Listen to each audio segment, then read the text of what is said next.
আমাদের এক পরিচিত মানুষ আছে, ইনি খোয়া বিচত, খোয়া বুঝুন তো, এই ধরনের 100টা ইট আনতো, 100টা ইট নিজে নিজে ভাঙতো, ভাঙে এটা খোয়া বানাইতো, টুকরিত করে বেচতো। আমার এখন 40টা গাড়ি আছে। আমার এখন গাড়ি আছে কয়টা? আরে 40টার উপরে। কি মানে বাংলাদেশের জমিনে ট্রেন মানুষের মালিক হয় না, প্লেন মালিক হয় না, এই দুইটা ছাড়া যা যা দরকার সব তার আছে। বুঝেন নাই কথা? কিন্তু কি বেচতো? এখন কোথায় উঠেছে? আমার চোখে দেখা বিষয়, চোখে দেখা। বিস্কিটের দোকানে প্যাকেট করতো, বেকারিতে প্যাকেট করতো। কোন শ্রেণীরা বেকারির প্যাকেট করে? যার কোনো কাজ পারে না হাতে বেকারির প্যাকেট করে। বেকারির বিস্কুট প্যাকেটে ঢুকাইয়া এটার আগুন দিয়ে এমনি কি করে জ্বালাই করে, যে এটার নাম কি? বেকারির প্যাকেটিং করে। এই প্যাকেজিং বেকারির বিস্কুট ভিতরে ঢুকে যে প্যাকেজ করতো, হ্যাঁ ঘরে গেলে আপনি হ্যান করবেন, করবেন কি? হ্যাঁ ঘরে গেলে আমি কেমনে করবেন আপনি? আরে হ্যাঁ পাক ঘরে গেলে মাথা খারাপ হয়ে যাবে তোমার। হ্যাঁ পাক ঘরে গেলে কি হয়ে যাবে? মানুষের পাকঘরে এত সুন্দর করতে পারে, হ্যাঁ ওয়াশরুমে ঢুকলে তুমি মাথা খারাপ হয়ে যাবে। এটা কি কথা? তাহলে যোগ্যতা দিয়ে হয়েছে না? যদি কেউ মনে করেন যোগ্যতা দিয়ে হয়েছে, আপনি ভুলে আছেন। আপনার রব আপনাকে দিয়েছেন। বলেন কে দিয়েছেন? এটা বলবে, এটা বলতে হবে ভাই। আমি জুমা পড়াতাম, ধামতি আলী আমাদের চাকরি করতাম, আমি জুমা পড়াতাম দেবিদ্দার। যে মসজিদে আমি জুমা পড়াতাম, মাদ্রাসা থেকে মসজিদে আসতে লাগতো 10 টাকা, বেবি ট্যাক্সি যাইতে 10 টাকা। এই 10 টাকা না থাকার কারণে আমি বহুদিন হাইটে এসে জুমা পড়াইছি, হাইটে গিয়া মাদ্রাসা গেছি। কি তাহলে দেওয়া কার দেওয়া? লাইন শাকারতুম।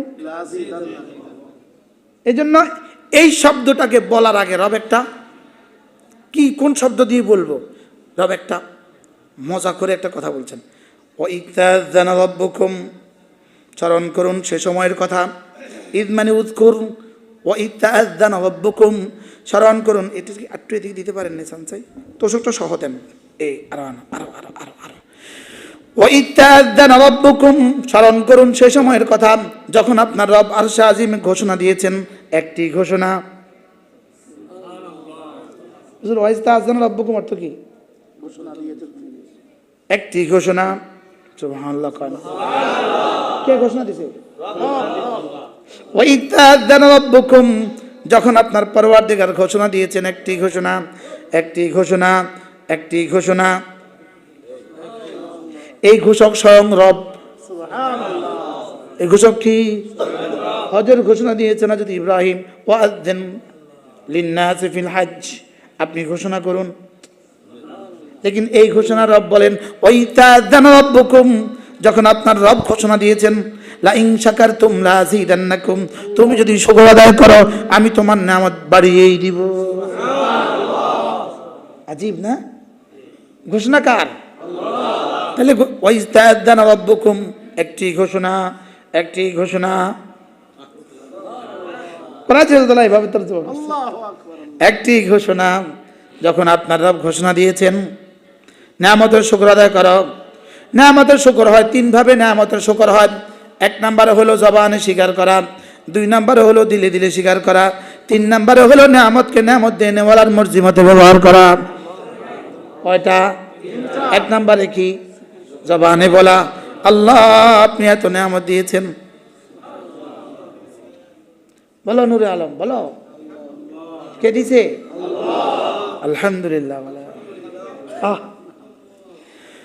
ওয়াইস্তাযানা রাব্বুকুম, যখন আপনার রব এলান করেছেন লা ইন শাকারতুম লা আযীদান্নাকুম, একটি ঘোষণা। শুকর আদায় করবা যত নিয়ামত বাড়াবো তত, শুকর আদায় করবা যত নিয়ামত বাড়াবো তত। শুকর হবে 3 ভাবে। 1 নম্বরে জবানে মাঝে মাঝে বলবেন আল্লাহ এত দিয়েছেন আল্লাহ।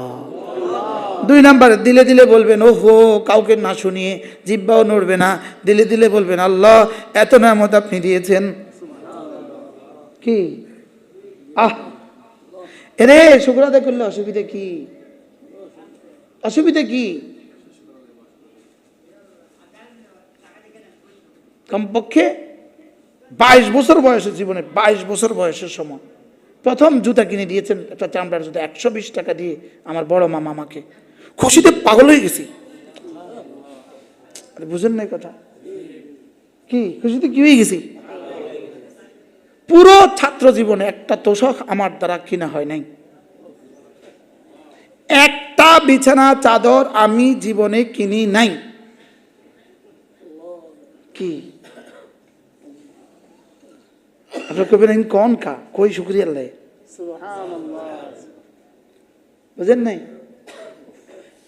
একটা ইটের উপরে ইটের উপরে হুজুরের এই রুমালটার মতো লাল রুমালগুলো আছে না, লাল রুমাল আছে না, এই লাল রুমাল ছিঁড়ে গেছে, নষ্ট হয়ে গেছে। ওই লাল রুমালটা ইটের উপরে সুন্দর করে পেঁচাইয়া দাঁড়লুম, দেওবন্ধে আমার বালিশ। আমার বন্ধুরা কেউ জানতো না এটা যে আমার বালিশ, বুঝতো বালিশ আর কি একটা, কিন্তু আসলে এটা ইট। সুবহানাল্লাহ বলেন। লাইন শাকারতুম লাযীদান্নাকুম। হায়, ওই ওস্তাদের কি শুকরিয়া আদায় করবেন যে ওস্তাদরা এভাবে পড়িয়েছে?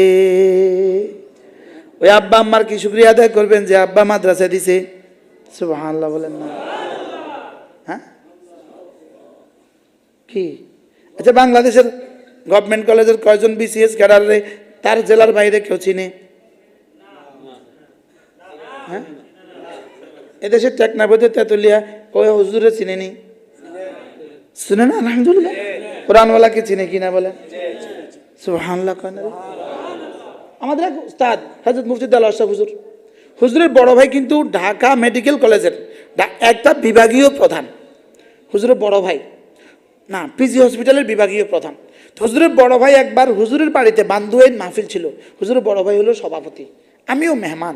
হুজুরের বড় ভাইয়ের বক্তৃতার সময় বলেছে, আমি তো পিজি হসপিটালের বিভাগীয় প্রধান। আচ্ছা, আমি রংপুর গেলে আমার কেউ চিনেনি? আর আমার ভাই মুফতি দেলোয়ারের ব্যাকে চিনেনি? আচ্ছা, কি পরিমাণ চিনে? সুবহানাল্লাহ বলে। লাইন শাকারতুম লাযীদান্নাকুম। শুকর হবে তিন ভাবে। এক নম্বরে জবানে শুকর হবে, দুই নম্বরে দিলে শুকর হবে, তিন নম্বরে নিয়ামতকে আল্লাহর মর্জি মতো ব্যবহার করতে হবে। সুবহানাল্লাহ কানা। আল্লাহর মর্জি মতো চোখের নিয়ামত ব্যবহার করতে হবে, আল্লাহর মর্জি মতো কানের নিয়ামত ব্যবহার করতে হবে, আল্লাহর মর্জি মতো জবানের নিয়ামত ব্যবহার করতে হবে, আল্লাহর মর্জি মতো হাতের নিয়ামত ব্যবহার করতে হবে। সুবহানাল্লাহ বলে না? গলার নিয়ামত আল্লাহর মর্জি মতো ব্যবহার করতে হবে। হায় রে, গলাটারে কত বড় নিয়ামত রে।